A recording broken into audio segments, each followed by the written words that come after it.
What's up? Kari Lane here with FANVERSATION, and we're at a really cool speakeasy location to talk about a really exciting show, a mysterious show, a new season that's very mysterious, Black Butler, and I have the leads here with me. Why don't you introduce yourself and let our fans know who you are?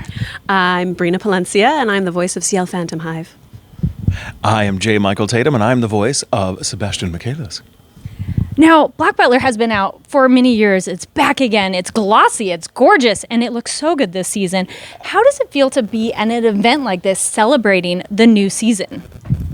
I mean, we were just talking about it. It's really surreal. Like, you know, would we have thought back in 2008 that something like this would ever happen? So it's, yeah, I mean, I feel like I'm still in shock about it. Like, it is just so delightful, and I feel really just privileged and honored to be a part of something like this. This is really fun. Yeah, it's if you'd have asked me how many years ago, like, would you ever see yourself at a speakeasy in this really cool tea house in LA promoting the show? Like, no.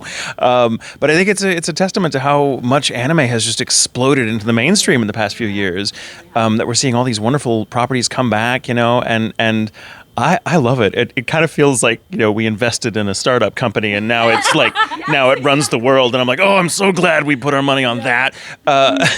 Because you never would have thought. Yeah. Well, speaking of being invested, season 4 starts off, and you could be coming in cold with this and really enjoy the show. How is it for you coming back into this new season? Well, I mean, I was so excited to get to revisit this character again because Ciel is one of my favorite characters of all time because he has so much depth to him. He's technically a challenge with all of the, you know, dialect stuff, and then the fact that it's a boy voice. So I love being challenged as an actor. So for me, it's like such a good fit. But what I love coming into it in this arc is that it's a version of Ciel that I've never gotten to see or to play. Just him being surrounded by his peers and having to interact with actual kids he's never had to do, and he definitely was not prepared, and I love how flustered he gets. There is a bit of comedy with that. I'll come back to you with that, but how was it doing all that comedy?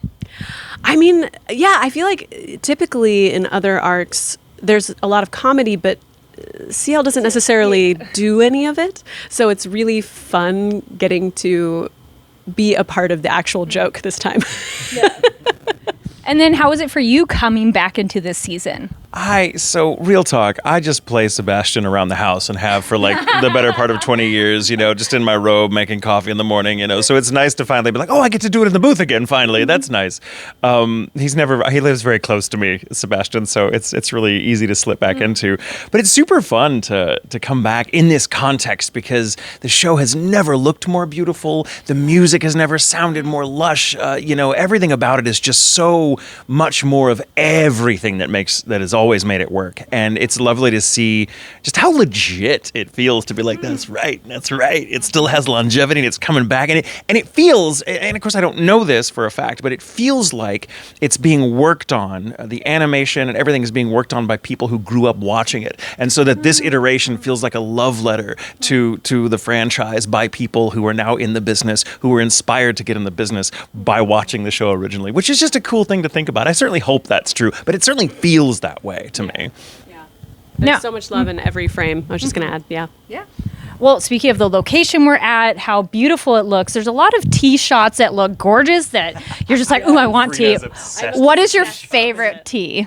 I drink a lot of different teas. I actually do genuinely love Earl Grey. That is one of my favorites. I love I'm like blanking on the name all of a sudden. The brown rice and green tea. Oh, okay. Yeah. What is roasted? They have the roasted. Yeah. I don't know why I can't remember. I don't know what it's called either. Genmaicha, maybe. But yeah, that's one of my favorites. And then I like ginger tea as well. Mm-hmm. I like to make a good matcha at home. I have the bowl and the whisk and everything that you're supposed to do it with. Yeah. Nice. It's very meditative. But yeah, I'm a big tea drinker, so you better believe those tea scenes are some of my favorites. Nice. And then you? How about you? I'm more of a coffee drinker than a tea drinker, but I do love me some matcha, and I love the ritual around making tea. It is very calming and very centering, and also just the accoutrements that go with tea making just really make a home. I'm like, here's my beautiful clay pot. Here's this, it's I love it. I love everything about it. And then speaking of homes, there's a few houses in this show. What house do you think you would be in, and which house would you want to be in? Those could be same or different answers. Oh, those are good. That's good. I think mine are the same for both, and it would be Purple House. Yeah. Because? Because I'm like kind of weird. Definitely more of an artsy person. I'm not at all athletic. I'm not really that bookish, and I don't. Wait, what was the other ones? It's like Regal family line. Definitely not that.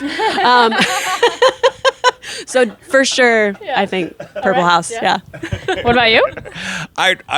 It's such a hard question.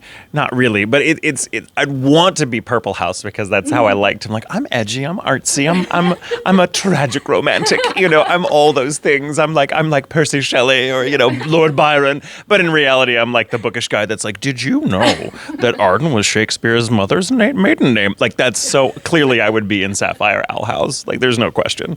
They'd be like, that's where they would put me. Now, what would you tell viewers if they haven't had a chance to check out Black Butler? Why should they start now?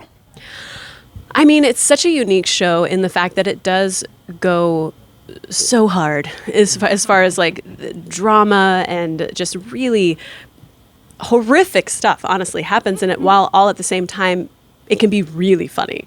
So you can, even within the same scene, you could be laughing out loud and then crying. Like, I mean, it's just, it runs the gamut of all emotions. It's just so cool. And the animation is beautiful. All of the character designs are beautiful. It's just eye candy on top of a phenomenal story. I mean, do you want to be cool? Get on it. No, I mean, the show has been such a juggernaut for so long, and I think the reason for that is it takes a classic kind of mythic story, the kind of Faustian bargain, but updates it, and like what Brina was saying, like the show is so tonally all over the place, and yet it's such a balancing act that works. Like, is 1 minute it's dark, and the next it's funny, and yet you don't often see any work capable of spinning that many plates successfully. But Black Butler has always managed, and it's just super cool. I mean, it's super cool. And it's one of those shows, like, the people that watch it and love it have watched it and stayed with it for a very, very long time. So it's grown with its audience, it seems.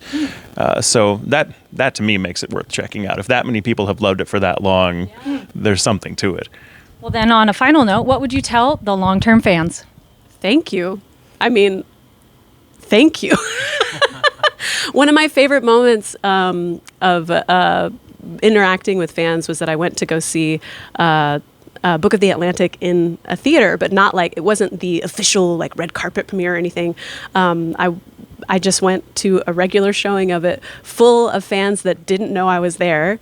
And I got to hear their reactions to everything. And I almost cried just hearing their reactions just because it was so awesome. And then afterwards, some of them recognized me and I took pictures and stuff. But yeah, just what a loving fan base. Just so kind, and all the cosplayers. Oh my God, I love Black Butler cosplayers. You guys look so good all the time. Yeah, thank you. Yeah, I'm going to sound super cheesy, but you guys are one hell of a fandom. So, like, thank you so much. You'll never know how gratifying it is to put your heart into something only to have it come back to you in such glorious ways. Like Brina says, like, just the creativity of the fandom, the love of the fandom. We've gotten so used to seeing awesome cosplays that I think we've developed the ability to see it in our periphery. Like, oh, that's a shade of red. There's, and like we'll see it from a mile away. We've got like a sixth sense about it. I mean, the show's our lives. It's such an important part of our lives and our friendship. We've known each other for years, that it's really cool to share that with people that love it as much as we do. So thank you. Well, thank you so much, and congratulations on this new season. Thank you. Thank you so much. Yeah, and thank you so much for watching.